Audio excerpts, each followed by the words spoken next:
Good afternoon, everyone. Welcome to Glorious Home Church of Barrio Dos.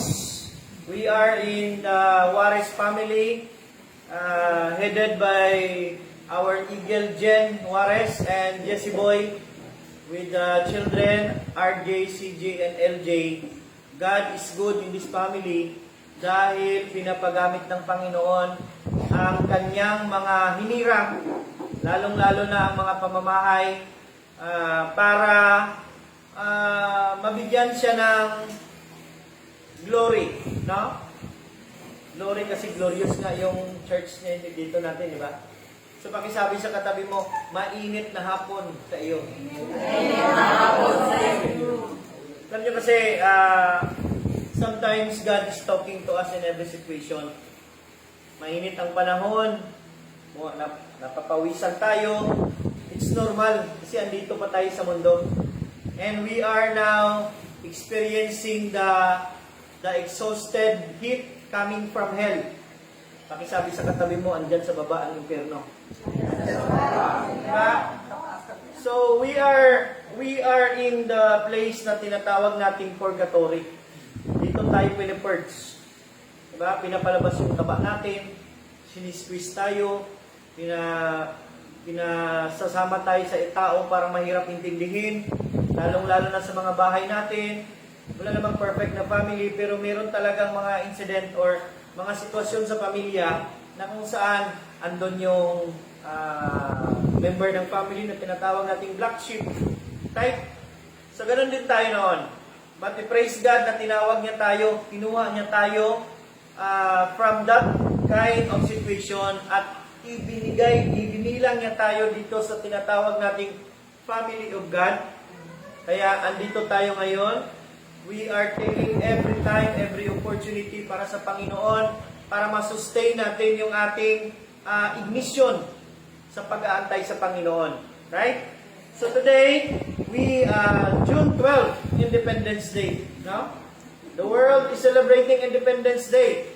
But we are celebrating our independence from sin because of the cross. Palakpakan natin ang Panginoon. We are celebrating our freedom from sin, from the world, from ourselves, from death above all.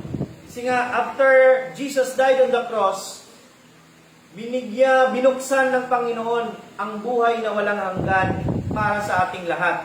Pakisabi sa katabi mo, kung maniwala ka lang. Faith is the commodity in heaven. Hindi ka makaka-enjoy dito sa lupa kung anong meron doon sa langit kung hindi ka naniniwala. Now, what is faith? Faith is believing on the things that you do not see. Hindi mo nakikita, gaya ng Diyos, pero alam mo, andyan siya. Alam mo, totoo. Gaya ng hangin. Tayo ay naniniwala na hindi natin nakikita, pero nararamdaman natin. Ganun din ang Panginoon. Now today, as service here in Glorious Church, God wanted to give a message about communion. Okay? Communion came from the word communication and unity. When we are communicating with each other, we are building unity with one another. Right? That's why it's very important na tayo ay magkumustahan sa isa't isa. How are you, sister? How is your day today? Di ba, napakaganda pag tayo ay talagang nagkakaroon ng panahon para sa isa't isa. Do you know that when you give your time to someone, you're giving also your life?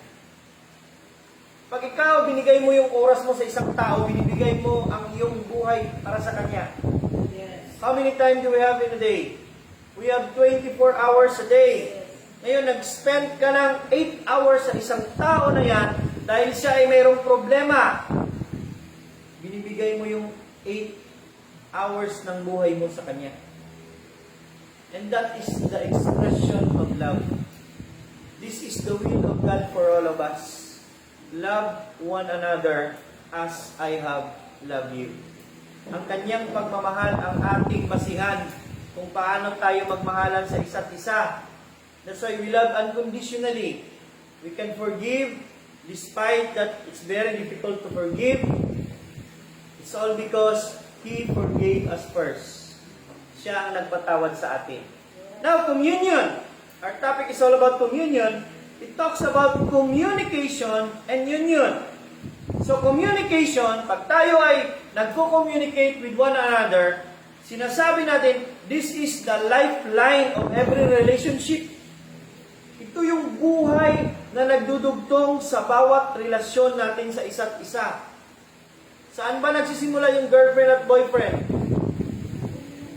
Communication. Hi! Hello! Taga saan ka? Kumusta ka? When the two parties are communicating with one another, merong nagsisend ng message and then meron ding nagre-reply. Amen? Amen? Hallelujah! So, communication is the lifeline for every relationship. Without communication, you cannot establish relationship. First thing first, we need to establish relationship to God. That is our basic, important na kailangan gawin. Kailangan ma-establish tayo sa Panginoon. Kasi yung ating relasyon sa Panginoon ay kusa naman lamang dadaloy sa ibang tao. Kung maganda ang relasyon mo sa Diyos, maganda din ang relasyon mo sa kapwa. Ano bang nakukuha natin sa Panginoon? Nalalaman natin na ang Diyos ay mapagmahal, mapagpatawad, mapagkumbaba, maintindihin. Maraming mga bagay tayo makukuha sa Panginoon. At habang nakukuha natin yon sa Panginoon, nagagamit natin yon sa ating araw-araw na pamumuhay para iparamdam sa ibang tao. Wala kang maibigay kung wala kang naipon. That's why, the first thing first, we need to establish the foundation of relationship that we have to God first. When you look at the cross, there's that line going up that is between you and God. And after that, there's a line, the cross, that is between you and other people. How is our communication with one another? Are we constantly asking one another, how do you feel today? Musta ba yung pakiramdam mo ngayon? Okay ka lang ba? Nakakain ka ba? Baka pumayat ka? Those are things that opens up a way for us to know the status of one another. It's good to inform one another, especially every day. Hi, sister, brother. I'm blessed with the word today. Done praying for you. As a practice, I am always doing this in the member of the community, and even to some friends that I have. But every time I've got the revelation from the Word, I put it into a message. I translate it into a message, and then I forward it to some of my friends and even to the members of Purity. Just a word. Don't you know that pag ginawa mo yan sa isang araw, hindi mo alam na yung taong nasendan mo ng message na yun ay discouraged pala siya. Kailangan niya pala yung encouragement. Kaya minsan nakakatanggap tayo ng reply, iba talaga ang pakiramdam ko pag nababasa ko yung messages mo. This is the will of God for all of us. Am I a brother's keeper? Am I a sister's keeper? We need to update one another. Dito kasi sa bahay-sambahan, and even sa pamilya ng Diyos, hindi uso ang Marites at Marisol. Every time na tayo ay nakakarinig ng problema ng isang kapatid natin, anong ginagawa natin?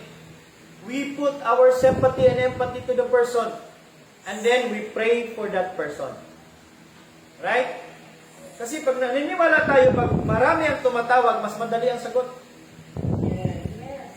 Subukan mong tawagan ng isang tao at matagal siya i-contact. Ikaw lang isang tumawag sa kanya. Pero pag maraming tao ang tumatawag sa kanya, mas madali siyang mag-contact. This is the will of God for us. That is why God designed prayer for us to have relationship with Him. Do you believe in God? Amen? Yes. Are you praying? Yes. That's the evidence first and foremost. You believe in God, you pray for God. You pray to God, brother. ang iyong pananampalataya or ang iyong paniniwala na ikaw ay talagang naniniwala sa Diyos, ang unang ebidensya, ikaw ay nananalangin. You don't see God. But why you pray? So because you believe. Right? Amen? It's an act of faith. We do not know one another because we don't have communication with one another. Kumusta na kaya si Patay na. Nung nakaraan pa. Alam niyo kasi yung pandemic, di ba? Ang huli mo na lang makita sa kanya yung kanyang abo. Kasi na-cremate na. Hopefully, before tayo ma-cremate, we know the status of each other, one another. Right? So, good communication brings good relationship. Bad communication, on the other side, brings bad relationship. Now, how is the picture of a good relationship? Good communication.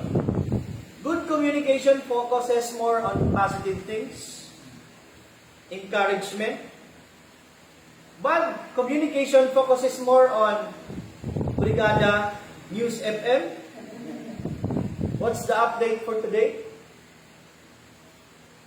Those are negative thoughts. Ini-impart mo sa kasamaan mo. Kaya nakikreate yung ating worry dahil we are not promoting ourselves into positivity. We must have a positive outlook. Amen? Now in Proverbs 18:21, pakibasa nga. Sino may Proverbs 18:21 dyan? Sa English kasi, death and life are in the power of the tongue. And those who love it will eat its fruit. Yun po, sa English. Hopefully, you can find the Tagalog version para mas lalo nating maintindihan. God is reminding us that we need to be careful with our words. You know what? Do you know the ingredients of communication? Words. You are exchanging words. And God is aware of it. There are two spirits that are waiting for those words. Positive words, it's the Spirit of God will move. Negative words, it's the spirit of the devil. We have spiritual forces in the air. Right? Alamin natin yan. Kaya nga, noon, pag tayo ay sinabihan, mamatay ka sana, anong ginagawa natin? Buyang. Because we believe in the words. Right? So as the Word of God is our equipment every day to fight those negativity. Can you read the word? Proverbs 18:21 Tagalog, please. Proverbs 18:21. Ang salita ng tao ay makapagdiligtas ng buhay o kaya ay makakamatay. Kaya mag-ingat sa pagsasalita sapagkat aaniin mo ang mga bunga nito. Amen. Hallelujah. Be careful with our words. Before the words dapat palabasin natin sa bunganga natin, isipin muna natin bago natin ipalabas sa bunganga natin. Don't speak if you are mad or if you are angry. You might speak words that can hurt. Alam niyo ba, pag nasabi mo na ang salita, ano ang balik sa iyo? Hindi na salita. It becomes a feeling. Pag sinabihan kitang gwapo ka, nakasmile ka. Pero pag sinabihan kitang masakit, nakakasakit na mga salita, nalulungkot or nadidismaya yung isang tao. The return of the words are emotion. Right? Yung balik ng salita, pag sinabi mo sa isang tao ay emotion. That's why we need the Word of God as our primary words of encouragement every day. Meaning to say, God is calling us to have the Word. Verses. Ano ba ang ating binabasa araw-araw? No? We have available wisdom, words of wisdom coming from Proverbs. If If you want to glorify God, we have Psalms. A lot of words in the Bible that you can read. Minsan kasi, yung sinabi ko nga kanina sa purity, pag natatamaan tayo ng salita, hindi natin binabasa, ini-skip natin yan. Kasi nasasaktan tayo. Pero dapat, masaktan man tayo o hindi, kailangan natin tanggapin. Dahil ang salita ay isang tabak. Yes. Kinukuha niya yung hindi dapat. Hallelujah. So, our mouth must be a pen of encouragement. Yes. Yung ating mga bunganga, dapat maging encouragement sa isa't isa. Yes. Because with that communication, you can establish unity in the body. Napag-iisa mo ang lahat dahil lahat ay nararamdaman yung pagmamahal dahil sa iyong salita. Alam mo kasi pag ang buhay natin ay purpose-driven, we need to say we are looking for solution rather than magnifying the problem. We are promoting unity. Amen? Hallelujah. So family, pakisabi sa katabi mo, you are in the family of God. You are the family of God. Family is a place where good words are heard and good things happen. Diba? Dito sa pamilya natin. Remember the prodigal son? Alam niya na ang family niya lang ang tatanggap sa kanya. Kaya nga bumalik siya sa pamilya niya. Bakit? Ano bang meron doon sa family? It's the love. God is love. Unconditional love is present in the family. So, to give you a testimony, naman po ay na-disgrasya noon. Alam mo kasi, almost of my life, I prioritize my barkada. I grow up, surrounded ng mga taong barkada ko na tinatawag. And after my accident, yung kasama ko, girlfriend ko namatay. Later na ako umiyak at nagsisi. Totoo ang kasabihan, pag marami kang pera, marami kang kaibigan. Pag wala kang pera, wala kang kaibigan. But in family, you feel that you belong, no matter who you are and what you have done. Acceptance is available in the family. Palakpakan natin ang Panginoon. No family is perfect. Right? Before you desire for a perfect family, be sure that you yourself is perfect. And remember, the smallest unit of the society is the family. Bago naging community, nag-umpisa sa pamilya. Kaya nga, doon ang foundation dapat sa family. The family that prays together stays together. No matter what. We have undergone a series of problems.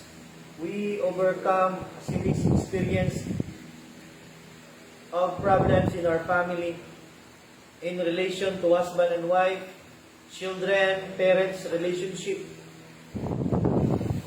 But as long as the family prays together, as long as God is always in the family, it will be overcome. Malalampasan, matatagumpayan ang lahat ng problema dahil ang pamilya ay nagkakabuklod-buklod. Palakpakan natin ang Panginoon. No family is perfect, but we can put harmony. Everybody say harmony. Harmony. You know what is the meaning of harmony?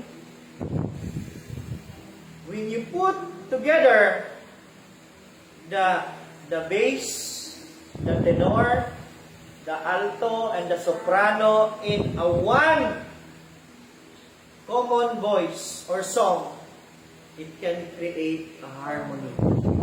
A music that is soothing to ears.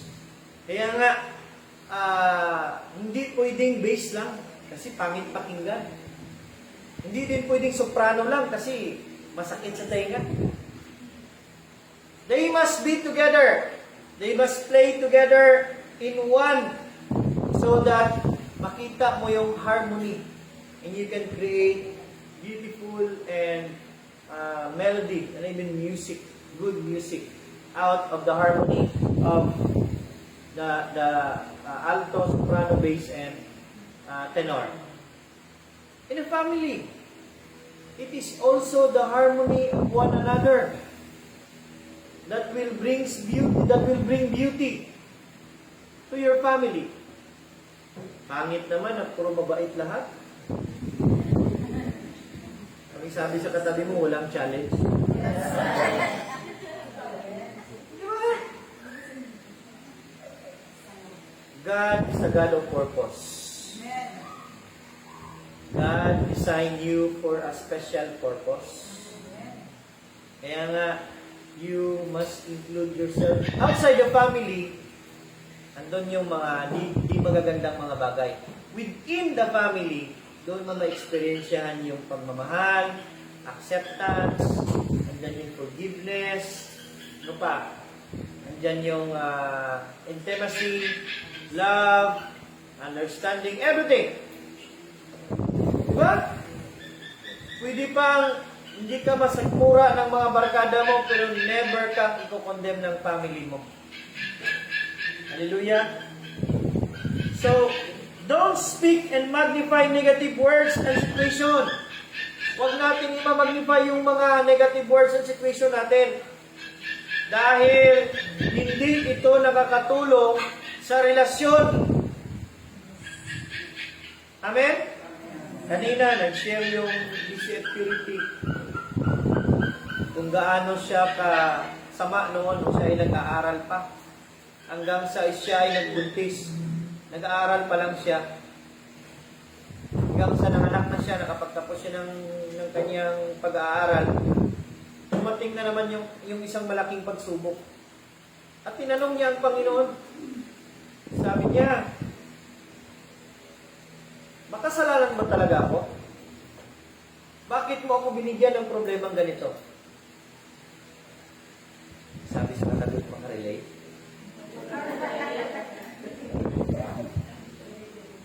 Palagi nating tinatanong ang Panginoon na ang dapat tanungin natin mga sarili natin. Sabi ko sa kanya, God is a God of justice. He is a man of honor. Once na sinabi niya, hindi niya pwede mababali. The Word of God says, if you do sinning, you will experience consequences. Walang desire ang Diyos na masama para sa ating lahat. Ang ating maling desisyon ang siyang nagbibigay ng way kung bakit tayo naghihirap sa buhay natin. Kasi ganito yung sitwasyon. Gumawa ka ng masama or gumawa ka ng kasalanan. Andun sa salita na pag ikaw ay gumawa ng kasalanan, kalakip niyan ay sumpa. So, ibig sabihin, pahihirapan ka ng iyong ginawa as a consequences. Kaya ng Diyos makapangyarihan siya. Amen? Pwede niyang yun. Pwede niya sana hindi na iparating sa iyo ang consequences na ginagawa mo. Pero kung gagawin niya yun, sinungaling na siya. Kasi He is a man of His word. Sinabi niya na sa kanyang salita. Hindi niya pwedeng baliin. Kaya the word is, God allow, God permit. He permit the consequences na dumating sa buhay mo. For what purpose? To give justice to His word. Kasi nga, siya ay Diyos. Hindi nababali ang kanyang salita. And that is why, hopefully, this afternoon and throughout your whole life, do not blame God of your situation. Ask yourself why you are facing difficult situation. Ang kagandahan nito, pag tayo ay bumalik sa Panginoon, hindi niya kukunin yung problema natin. Hindi niya kukunin yung mga consequences mo. Sasamahan ka niya maitagumpayan ang mga paghihirap. Amen! Hallelujah! Colossians 4:6, pakibasa. Tagalog. Alam nyo kasi, ang buhay dito sa mundo ay temporary lang. Minsan, dahil tayo ay nabubulag, dahil sa inggit, sabi sa katabi mo, huwag kang mainggit. Kung alam mo lang, hallelujah, kung alam mo lang na hindi mo madadala kahit ano, kahit chinilas mo, pagkatapos mo mamatay, ma-refocus yung buhay mo na yung priority kung ano yung mga andun, hindi yung mga andito. Amen? Colossians 4:6, please. Colossians 4:6. Kung nakikipag-usap kayo sa kanila, gumamit kayo ng mga kawili-wiling salita para makinig sila sa inyo. At dapat alam ninyo kung paano sumagot sa tanong ng bawat isa. Amen! Amen. Mahirap makisalamuha sa mundo. Lalong-lalo na pag ang iyong kaharap ay sagrado, kandado, simentado. But God is a God of wisdom. He will give you the equipment kung paano i-approach yung mundo. Alam niyo kasi the best approach is love. Love. I remember one time, nagamitin ko ang buhay ni Dudong Nambong, kapatid ni Nunong Nambong, while we were having a Bible study sa Osminia. Itong tao na ito ay napakasipag. Maagang gumigising, nagbabiyahe ng tricycle para sa pamumuhay ng pamilya. Pinapaaral yung mga anak. At tuwing hapon ay meron talaga yan siyang katabi na 1 galon. Lonely table, 1 galon. Tuba. Kasi ang kanyang prinsipyo is pagod siya. Pampawala ng pagod. Kami ay nag-Bible study na doon sa kanila. Hopefully, Irish and Irene, maalala nila yung mga paghihirap ng tatay nila para sa kanila. Minsan kasi tayo, minamagnify natin yung mga hindi magandang ginagawa ng tao. Hindi natin nakikita yung mga magagandang nagagawa niya rin. Kaya nga, nung andun ako, nakinig ako sa kanila. Lahat ng reklamo nila sa tatay nila, parang nakalista. We are having our Bible study. And then si tatay niya, andun talaga sa pintuan, habang nag-Bible study kami, parang heaven and earth ang situation doon eh. Heaven and earth, heaven and hell. Dito yung langit, dito kami nag-Bible study, doon naman si tatay niya, nandun yung 1 galong tuba. Lahat ng reklamo, lahat sila, mga anak, nakikinig lang ako.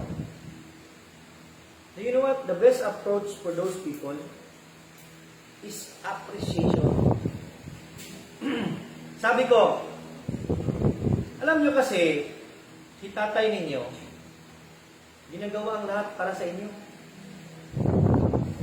Hindi ibig sabihin na nakikita niyo siya na ganyan. Iko-condemn niya siya. Ako, bilib ako sa tatay ninyo. Kasi, andyan, nagsisikap talaga siya para sa inyo, sa pag-aaral ninyo. Alam niyo ba, yung narinig ng matanda? Biglang pag-uwi namin, hinatid talaga kami. Noon, pag magsabi ka mag-Bible study, hindi! Ayaw ko na Bible study dito sa bahay. Doon na yan siya sa pintuan. Ganyan-ganyan na yan siya. Ayaw niya. Pero nang pagkatapos ng sitwasyon na yun, siya na mismo ang naglilinis ng bahay, nagpe-prepare ng lugar, indirectly. Pero alam namin na na-open siya. That's the power of the love of God. Palakpakan natin. Kailangan nating maging maingat sa ating mga pananalita. Yes. Hallelujah! Kailangan nating masagot yung mga katanungan. Kaya anong kasabihan? Ang batang mapagtanong ay yung batang gustong matuto. Yes. Hindi ko naman kayo binukumpara sa isang bata. Tayong lahat ay dapat matuto. Tayong lahat ay dapat maraming alam sa katotohanan. Dahil ang katotohanan lamang, alam niyo ba, isa sa mga rason na nakikita ko, alam ko, meron tayong mga kaibigang Muslim. Bakit noon ako ay lumaki sa isang Muslim community din? Yung mga babae, hindi pinagpapaaral yan. Nandun lang yan sila. Sa bahay lang. Pero lately na lang, nabigyan ng pagkakataon ng mga babae na makapag-aral. Nabigyan sila ng pagkakataon na malaman yung kanilang karapatan. Yun ang katotohanan. Eh, ang kagandahan nito, ang katotohanan na sinasabi ng Biblia, lahat tayo ay pantay-pantay sa Panginoon. Walang gwapo at maganda. Lahat pantay-pantay. The common denominator para sa ating lahat ay dapat tayong ma-save. Amen. So hindi titingnan yung tribo. Ano ka ba? Anong mga nagawa mo? Ang importante, ma-save ka. Save yung mga ibang tao. Alam niyo ba na ang mundo ngayon ay andyan na sa World War III? Naantay niyo kasi mag-away yung US sa Russia eh. Spiritually, we are in World War III.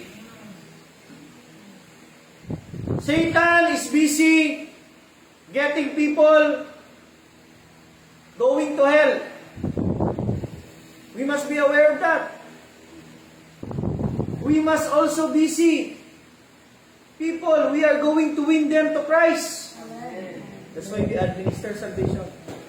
That's why there is a glorious home church. That's why there is a purity home church. House church, rather. There is a 12 for this time. Palakpakan natin ang Panginoon. BCF is now extending. Alam nyo kasi, ang multiplication ay nangyayari lang because of maturity. Yes.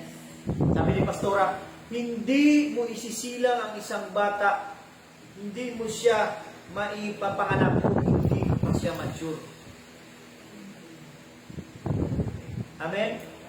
That is why maturity, BCF is now on its maturity. Because marami ng mga house church for the glory of God ang nag-open at marami pang mga mag-o-open na house church. Pagpapakalan natin ang Panginoon. Jesus is the salt. Siya ang asin. Amen?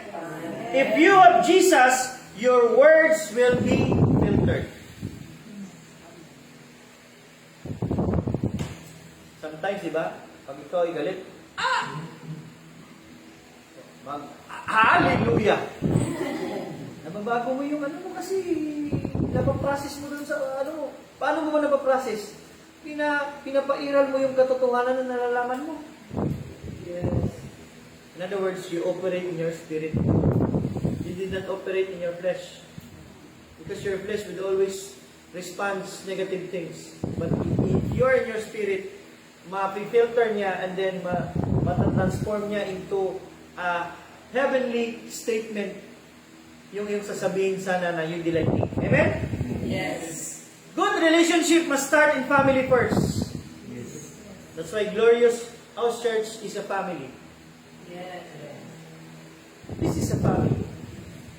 And attraction starts from our ministry within. Dito tayo nagpapapuno sa loob.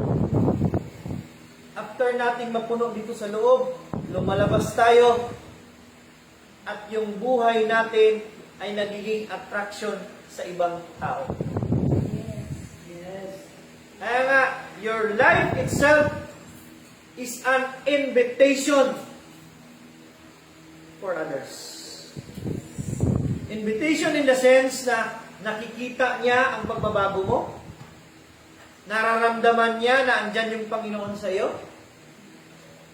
Ang sabi nga ng isang member ng Purity, iba kasi dito, Pastor, na-feel namin na belong kami. That is the beauty of the family of God. Palakpakan natin ang Panginoon. The greatest foundation of every home is God. Amen? Pag wala ang Panginoon sa bawat bahay, ang bahay ay hindi matibay. Amen? Forgiveness, acceptance are always available. If God is present, there is love, peace, and joy. Alam mo kasi pag nagkakaisa ang pamilya, ibig sabihin nagkakaintindihan. Pag nagkakaintindihan, ibig sabihin may unity. Hindi rason na maging malungkot ka kung ang ulam mo ay asin. Basta't magkakasama kayong lahat kumakain ng asin, masaya kayo. Sa matter of fact, hindi naman permanenteng asin eh. Diba? May joke nga eh. Yung ano ba yung joke? Yung bulad daw nakaka-high blood. Subukan mong ulam mo bulad buong linggo. Ma-high blood ka talaga. Right? So like my testimony before,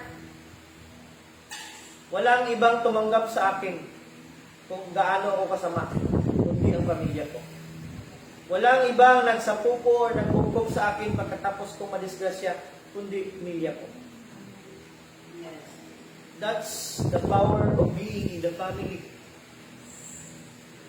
And we are blessed because God put us in one family, and that is the family of God, our spiritual family. Thank God, mayroon tayong pamilya spiritual. That is why family must be established with the Word of God. Yung salita, dapat mayroong process. Alam mo kasi, pag kayo ay kumain ng langka, ang dumi ninyo langka, din ba na buo? Hindi, the process na siya. The power of the Word is that when you take in the Word in your life, when you put it into your lifestyle, it is not the verse that people will see in your life. It is the product of the verse na yung pinaniwalaan na nakikita sa buhay mo. Kaya hindi mo na kailangan mag-cite out ng verse. Yung buhay mo na siyang naging bunga ng pinaniwalaan mo na salita, na siyang nagbago, yun ang magiging attraction sa ibang tao. Palakpakan natin ang Panginoon. We cannot become a refuge if we are not united and founded with the Word of God. Glorious House Church will be a refuge to everybody who are connected to them. Purity House Church will be a refuge. Ano ba ibig sabihin ng refuge? Takbuhan. Hiding place. Brother Tisiboy, no? Hiding place. Dito tayo pumupunta pag tayo ay problemado. Pag tayo ay kinukulang ng pagmamahal, andyan yung pamilya ng Panginoon. Pag ikaw ay gusto mong ma-overcome yung mga problema mo, pumunta ka doon sa house church ng overcomer. Gusto mong maging hari, pumunta ka doon sa house church ng royalty. Oh. Dami mong puntahan. Kasi nga ang family dinisign niya as a refuge. Yun ang magbibigay ng solusyon sa problema. Family, hallelujah, amen? God called us to establish a house church because He desires unity in the body. It's not all about the building. It's all about the work of God to each of every one of us. We are the church, the temple of the Holy Spirit. We must be united. We must be connected with one another. Amen? Spiritual family is the highest of all families here on earth. Amen. Biological family, dito lang yan sa lupa. Spiritual family, hanggang langit yan. Amen. Hallelujah. Kaya huwag natin ipagmalaki yung apelyido natin. Pag tayo ay Marcos, meron tayong Marcos na apelyido. Pakisabi sa katabi mo, dito lang yan sa lupa. Pagmalaki natin na mayroon tayong Kristo na apelyido. Ang spiritual family natin, that is for eternity. hanggang sa buhay na walang hanggan. Kaya pagdating natin doon, pagkatapos ating mamatay dito sa lupa, we become family. We treat each other as brother and sister. Walang husband and wife doon. Kaya nga, even here on earth, pinapractice na natin, I love you brother, I love you sister, I love you with the love of the Lord pala. Mahirap yun pag walang with the love of the Lord. So we become family through our acceptance of Jesus Christ as our Lord and Savior. I remember one time, if you have gone to enter into a fraternity, right? I-accept ka bilang pamilya ng isang fraternity or sorority. Sa langit, i-accept ka bilang pamilya ng Diyos pag tinanggap mo si Jesus bilang iyong Diyos at tagapagligtas. Amen. Amen? Are you blessed today? Communion and remembrance to the death of our Lord Jesus Christ. Yung kanyang katawan ang nagdusa na dapat ang iyong katawan. Ang dugo niya na siyang nagbigay ng buhay sa dugo mong patay. So today, I believe that the message have been delivered and Jesus is the only way para tayo ay makapasok sa isang pamilya ng Diyos. And we need to accept Him in our lives. Tanggapin natin siya bilang ating Diyos at tagapagligtas. Hindi lamang ngayong hapon na ito. Araw-araw sa buhay natin, kailangan natin siyang tanggapin. Paniwalaan na siya lamang ang Diyos na tagapagligtas. Siya lamang ang nabuhay, nag-iisang nabuhay mula sa mga patay. At siya ay babalik.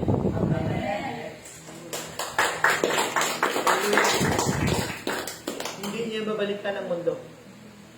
Babalikan niya ang kanyang pamilya.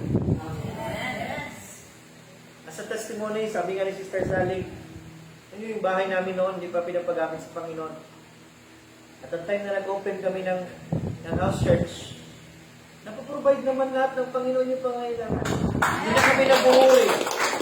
Minsan, parang nasasabi mo, wala ng bigas.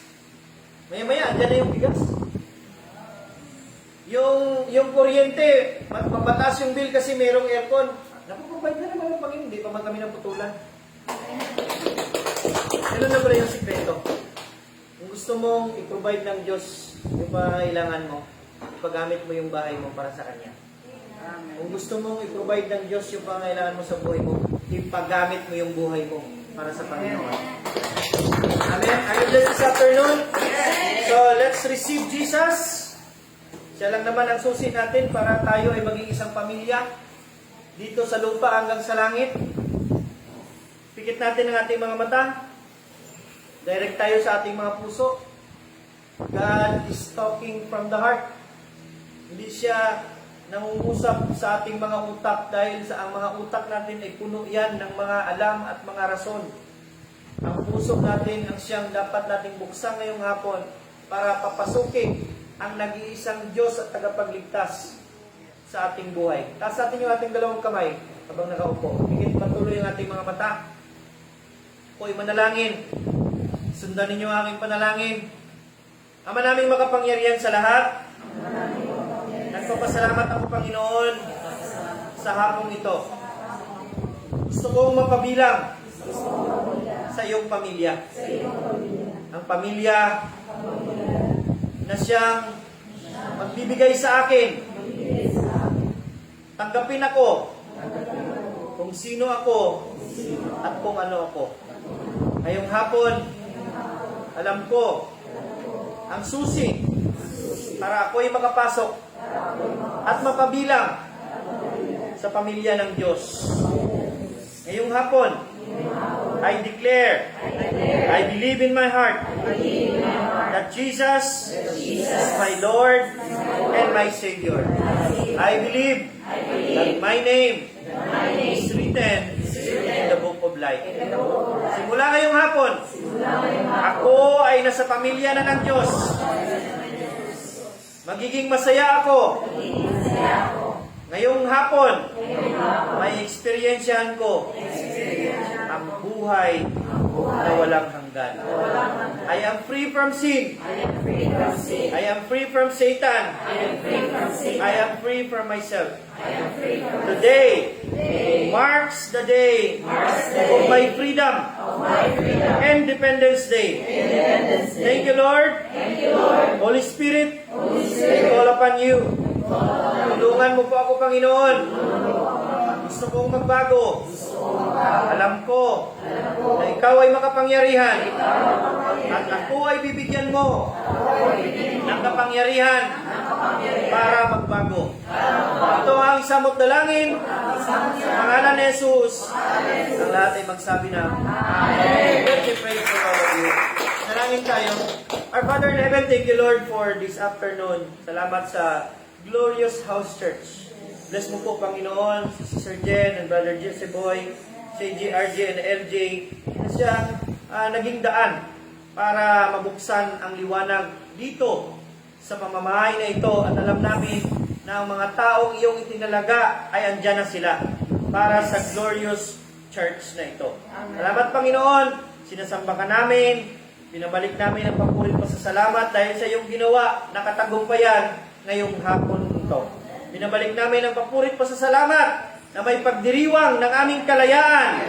Ito po ang aming samot dalangin sa pangalan ni Jesus. Ang lahat ay magsabi ng Amen.